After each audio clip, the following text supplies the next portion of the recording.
Hello everyone, I finally finished up my first customer 2600 RGB mod.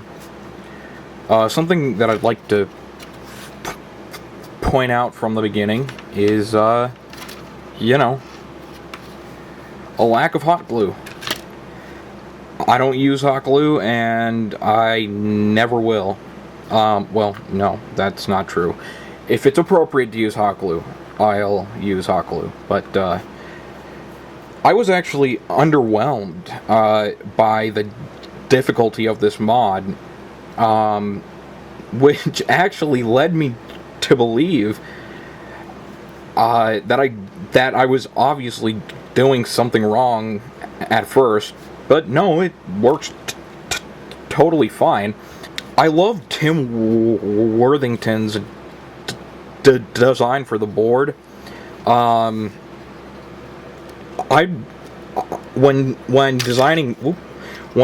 designing my own CAD designs, I've never thought of this before, but he uses pin headers on the bottom here, just regular old pin headers, rather than dip sockets. And then, depending on the 2600, your TIA chip may or may not be socketed. Mine, the customer's already was, so I didn't have to desolder the TIA chip. And then you just take a regular dip socket and solder that onto the 2600 RGB board and stick the TIA in there. And that's fairly simple to do. More things about the board I can explain. Everything's wired up. Tim Worthington, again, I love how he's done this. It makes it a lot easier to solder to the many DIN sockets that he provides with his kit. And overall, it's very well designed, and I really like it.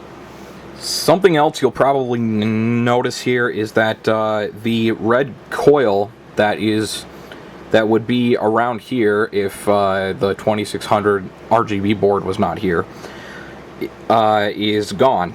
And Tim Worthington on his website, you do have to adjust some components to get the 2600 RGB board to fit in the console. He actually installed the red coil on there first, or underneath the board. I just removed it, and the reason why is because that coil is there purely for RF reasons, and since the RF modulator is gone, I removed it.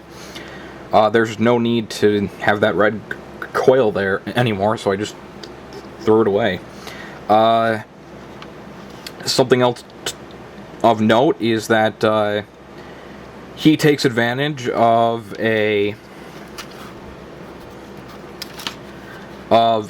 controller itself, since for remote reset, remote select, as well as palette switching. And he includes all those parts in his kit. Something that I thought of halfway through doing this is the channel switch is no longer being used, again, because the RF modulator's gone. So what I decided to do was wire up a palette switch, and I confirmed with the customer if this was alright with him. But I made it so that the channel switch actually changes palettes on the RGB board, there are some things you got to do to make that work. I'm not sure if you can see it very well. Let's see if I can zoom in. You'll notice here that I had to cut the trace on this side. I can't cut the trace here, and the reason for that is because that actually goes elsewhere. That trace needs to be there. But it should no longer be wired to the switch. That would cause problems. On the back of the board, again, trace is cut right next to the switch. Just making sure that the switch, even though it's mounted on the 2600 PCB, you don't want that switch connected to something else. You don't want voltage going into the 2600 RGB board.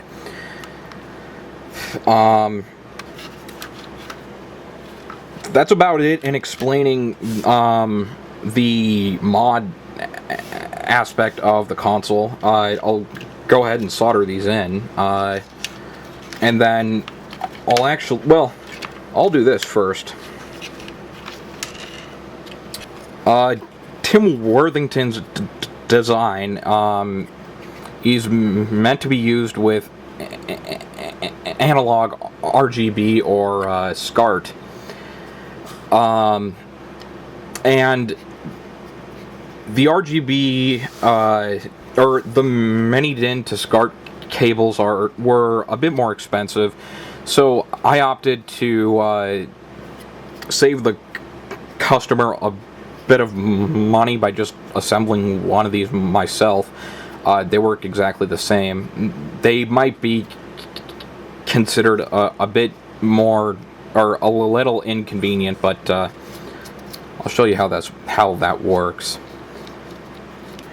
For some reason, that was a little difficult to get open, but here's how the Tim Worthington SCART adapter looks. Takes mini DIN and the 3.5 millimeter socket, and gives out stereo. I was surprised to see that the SCART adapter kit that I got, and you know what, let me zoom in a bit for you, actually came with the DC to DC regulator board. On Tim Worthington's website, he said that that United States version of the adapter didn't need it, and that therefore they wouldn't come with it. Mine did come with it, and yet I ordered it here in the US, so I assume it's needed. I wired it up. SCART adapter itself is well, many of these pins are not used. Only the RGB ones and sync, as far as I'm aware, are actually used on this thing. A cool feature he added was a power LED on the end of the SCART adapter. I was sent a yellow LED, but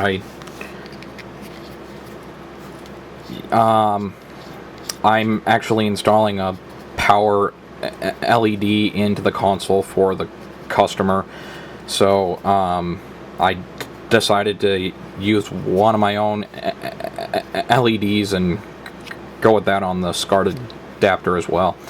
But that's about it for that. I should also mention that I'm going to replace the 2200 16 volt axial capacitor here.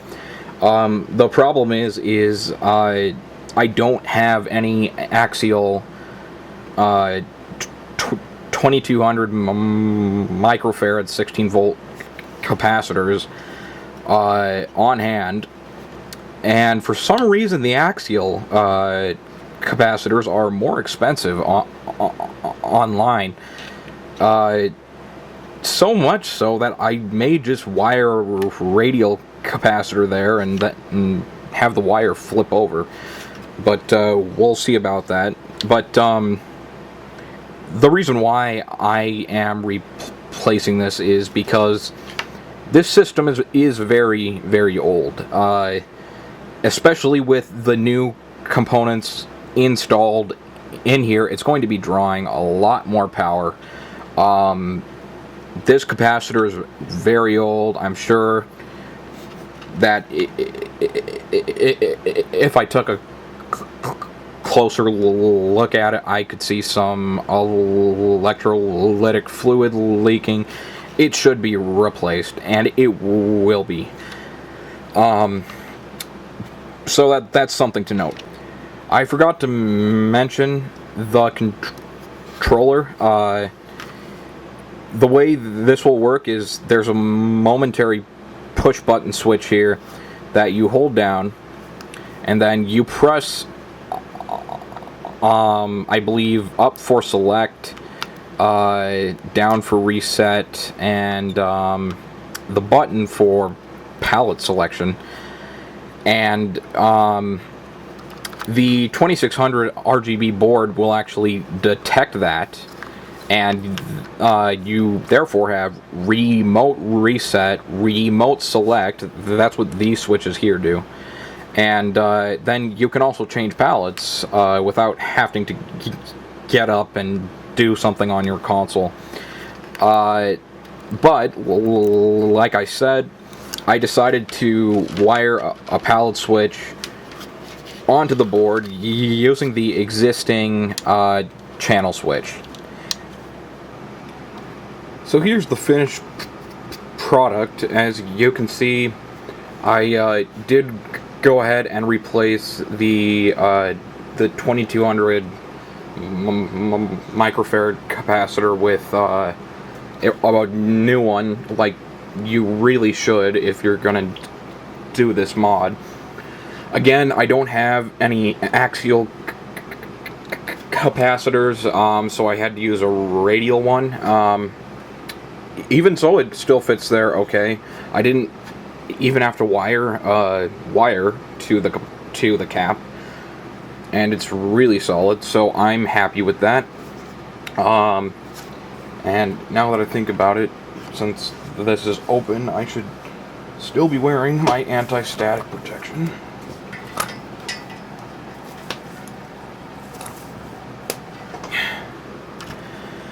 Okay, so now I'll give you a demonstration of how it works. Although something I should mention is with the channel switch as the palette switch, it has to be off when the system is turned on, or else it'll cause the board to actually pause.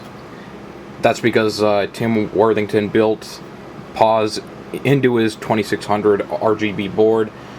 But and another slight problem with using the channel switch as the palette switch is that the palette switch is designed to be a momentary push button switch, and this is a regular SPDT switch. However, I still like the design of using an existing switch. It just seems more efficient in my opinion. Anyways, let's go ahead and I'll show you how it works. Here's the jacks on the back. And let's see, where is it? First off, I need power, and I need S-video.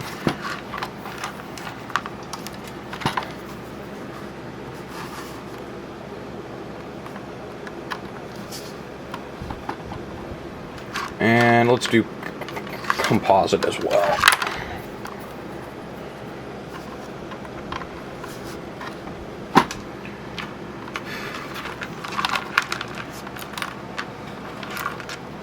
And I'm not going to get sound at the moment because I'm not using a 3.5 millimeter to RCA splitter. I will get audio when I hook it up to my PVM and I demonstrate RGB. Let's go ahead and show you how S-Video and stuff work first. Okay, I have the system, my TV currently set to Composite. As you'll see, palette switch is wired to have this be on and this be off. Again, Tim Worthington's design is meant to have a momentary push button switch. If you actually leave this on while you turn on the system, you'll throw the console into PAL mode. Excuse me. You'll throw the console into PAL mode, and if you're using something like a Sony PVM or whatnot, you would think that wouldn't be a problem, but the problem is this is not a PAL game. This is an NTSC game. So you'll get sound, but you'll get no video. You want to make sure and leave the palette switch off when you're starting up the console. But anyways, I'll go ahead and show you Composite. Here's Pitfall 2. Let's go ahead and do the remote reset with the controller. I'll demonstrate that in a bit.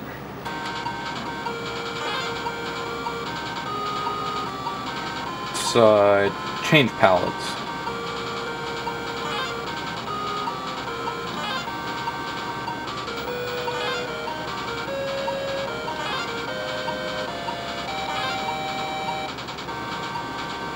This is this palette is I believe it's increased chrominance and adjusted color.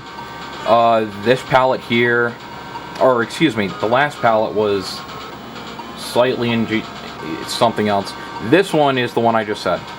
The next one, this is a original 2600 color mode, and the rest are just, if you would adjust the color potentiometer on the system, you would see colors like this. So none of those are really useful, but it's fun to play around with. Again, you can also switch it by using the palette switch or the channel switch.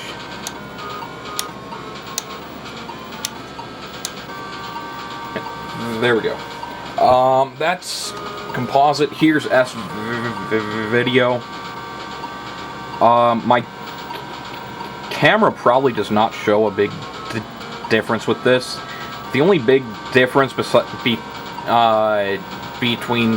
well, let me rephrase that.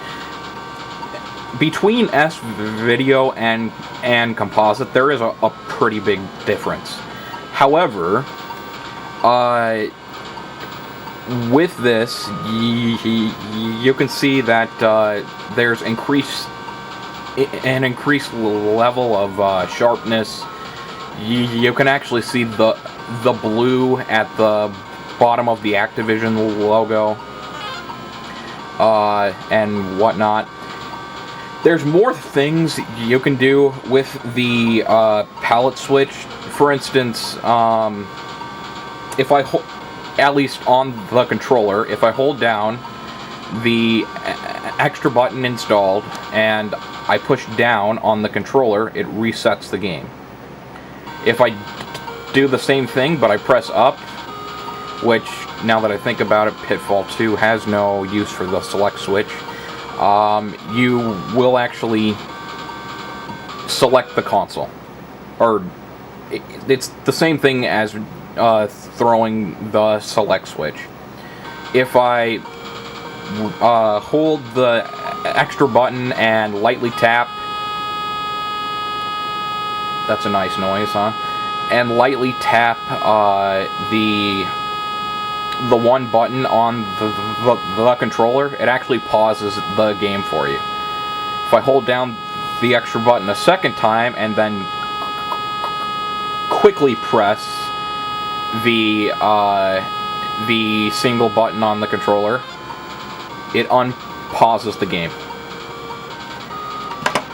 That's enough for video and Composite.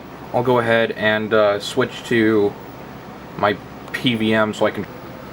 Alright, here's RGB. And actually, no, that is not RGB, that is S-Video.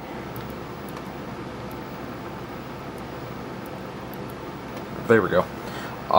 This is RGB.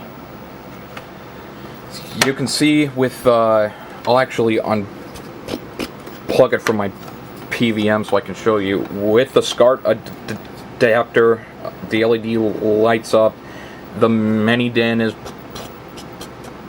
plugged in, and so is the 3.5mm audio jack. Go ahead and plug that back in. And this is RGB.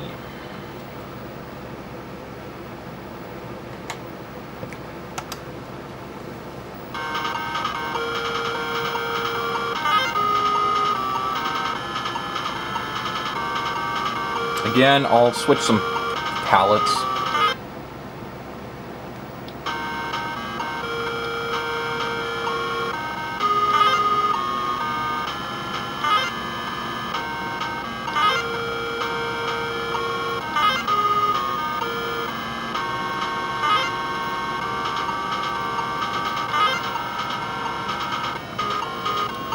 And let's turn the volume up slightly.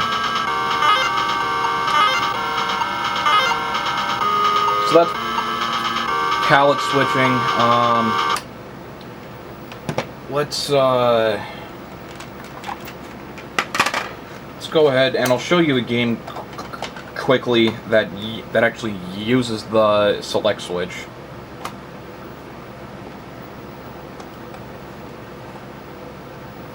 So let's see if I can hold up the controller and you can see this. The extra button is right here. Normally to start Yar's Revenge you would have to reset the console. However, when I hold this down and push down on the joystick, it resets it for me. Now to start the game I would press the button. There we go. Now I'm playing the game. If I want to use the select switch, I hold the extra button and then I press up on the joystick. That goes into select, and I want to go back to 2 because I'm only this is only, well, I only have one person here, which is me. Anyways, that's how the controller works. Let's see if you want to pause the game, you hold the extra button, and then you quickly tap the button on the controller. If you want to unpause the game, again, hold the button, lightly tap the button on the controller. There's also some extra things you can do, although I think I covered all of them now that I think about it.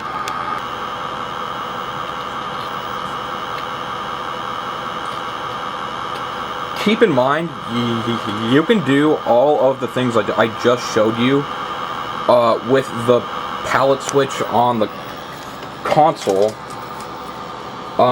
The problem with that is, though, again, this is not a momentary push-button switch.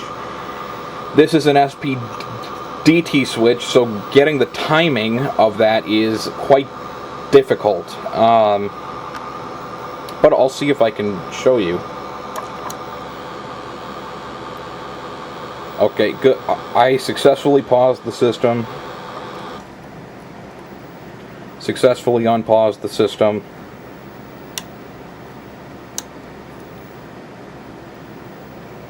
Changing palettes.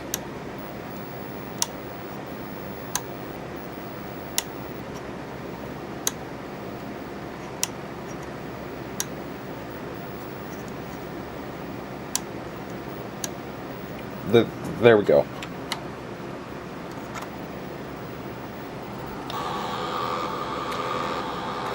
Anyways, in terms of the mod, that's all I can show you about it. I'm